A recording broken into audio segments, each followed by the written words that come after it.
My name is Lamad from the GMS, the N is Near 2 camp. I want to give all praises to Yahawah, Sham, Yahawashi, double honors to the elders of Great Millstone, and shalom to all the sincere Akim, laboring in true sincerity. Um, Today I had this article from the Salute Journal. Um,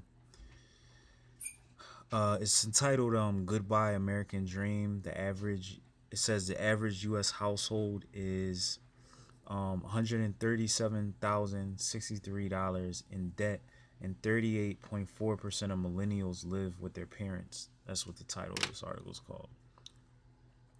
So the first scripture I'm going to bring out is to basically, spearhead this article is one of my favorite scriptures. This is Jeremiah 51 and see Jeremiah chapter 51 verse 8, I believe it is. All right, this is Jeremiah chapter 51, verse 8. It says, Babylon is subtly fallen. We know Babylon is come from the Hebrew word babal, which means confusion. So it says Babylon is steadily falling.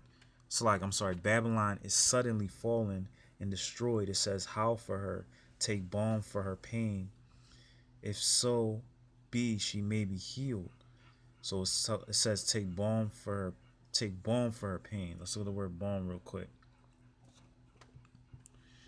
The word balm is a kind of balm. It says medicine, as medicine. All right, so medicine, right? So basically, balm would be something that you would use to heal something. Like you would use like neosporin or something to heal wounds or whatever. This is a terminology that they used to use back in the ancient world. So going back to this article, right? Says so. All right, so let's hit the quick points. It said once upon a time, the United States had the largest and most vibrant middle class in the history of the world. Right? That's how we know this is Babylon, because it said in the world. All right, so but now the middle class is steadily being eroded. It says the middle class. It says the middle class became a minority of the population for the first time ever in 2015.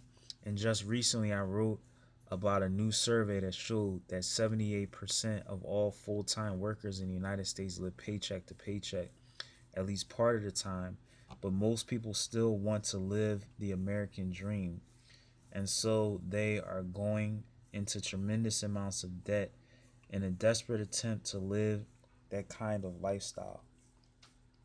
So basically saying how people are, going beyond their means and, spending money. You know what I'm saying? People go shopping.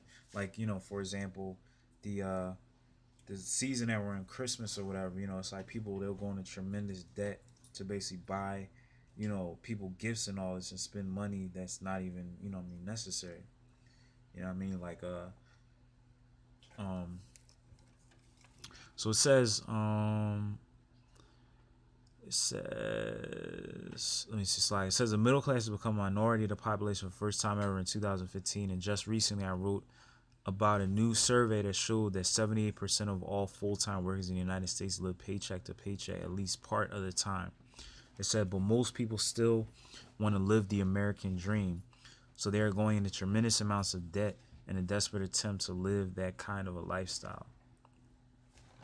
So, like, for example, the scriptures say in I believe it's the book of Proverbs, it was saying about how King Solomon, he prayed that the Most High give him neither poverty nor riches, because if he gives you poverty, you're gonna want to steal. But if he gives you riches, a lot of times people that have money, they really don't fear the Most High like that. You know what I mean? They take the Most High name for granted, basically. So tremendous amounts of debt. All right, so going on, it says according to the Federal Reserve, the average U.S. household is now $137,063 in debt, and that figure is more than double the the median household income. It says yet the U.S. Census Bureau reports that the median household income was just $59,039 last year, suggesting that many Americans are living beyond their means. Yeah, so basically, you know what I mean, this number like went up dramatically. You know what I mean? More than doubled actually. Uh, so it says as a nation, we are completely and utterly drowned in debt. U.S. consumers are now nearly $13 trillion in debt overall, and many will literally spend the rest of their lives making debt payments. I like know people personally. Like a lot of times, even when people get, student loans or whatever, or go to college, it's like, I'm saying, if you're not making that big type money to be able to pay your loan back, you're 9 times out of 10 you're gonna be in debt for a long time because you're gonna barely have enough to, pay your basic needs like your shelter, your food. You know what I mean? Then Esau, like just like Esau's wicked decrees. I mean, he makes it to where certain things. I mean, you have to get insurance and all that stuff. So that's more money that they're just getting straight. By default or whatever. Uh, when I'm saying insurance, I'm talking about car insurance. I'm talking about health insurance or whatever. Um, and a lot of times those are like could be sky high. It says over the past couple of decades, the cost of living has grown much faster than paychecks have. Uh, and this has put a tremendous amount of financial stress on hardworking families. We are told that we are in a low inflation environment, but that is simply not true at all. It said medical expenses have grown 57% since 2003, while food and housing costs climbed 36% and 32% respectively.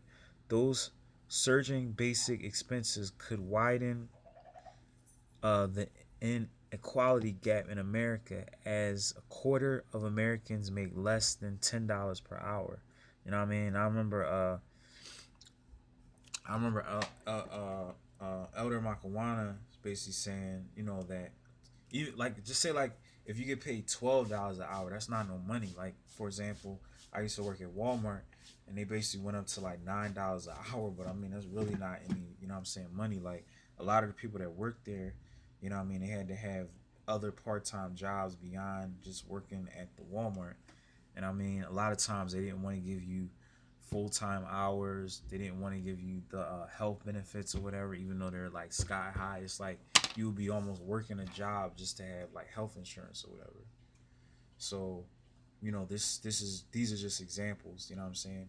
And a lot of the jobs, as much as they brag about, they're bringing new jobs are coming to America. A lot of those jobs are like low wage jobs that are like part time. You know what I mean? So you can't really count those as being, real jobs. Like when I worked at Walmart, I was thinking about getting a job at what is it, Dollar Tree, a Dollar General, one of those type stores. But it's like they're not even paying you. I don't even think they're not even paying you $10 an hour, and then it's like they're not gonna want to give you, the hours that you would want to be able to make any kind of real money and stuff like that. You know what I mean? Because so it says getting our healthcare costs under control is one of the biggest things that we need to do. As I talked about the other day, some families have seen their health insurance premiums more than triple since Obamacare became law. Uh, and it says as the cost of living continues to rise, an increased number of young people are discovering that the only way they can make ends meet is to live with their parents. As a result, the percentage of adults aged 26 to 34 that live at home continues to rise even after the last recession ended. And just like I was, a lot of the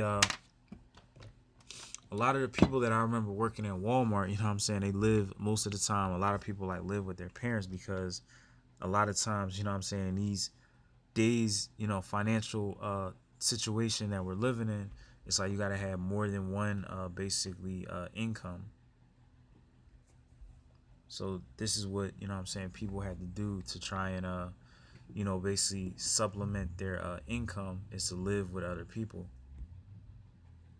especially, you know what I'm saying, their parents, to be able to make the type of money that they needed to basically, you know what I'm saying, survive in Babylon.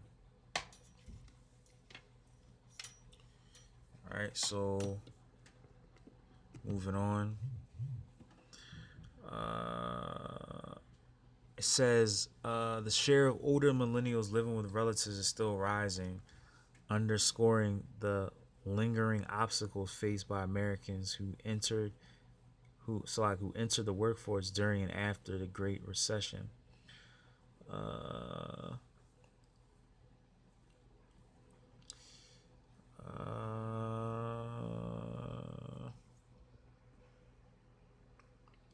yeah, and it's saying about how corporate debt. It's saying about how corporate debt. Uh, Slovakia. Corporate debt is also increased too. And it's talking about, it says, and let us not forget government debt. State and local governments all over the nation have piled up record amounts of debt, and the debt of the federal government has approximately doubled over the past decade.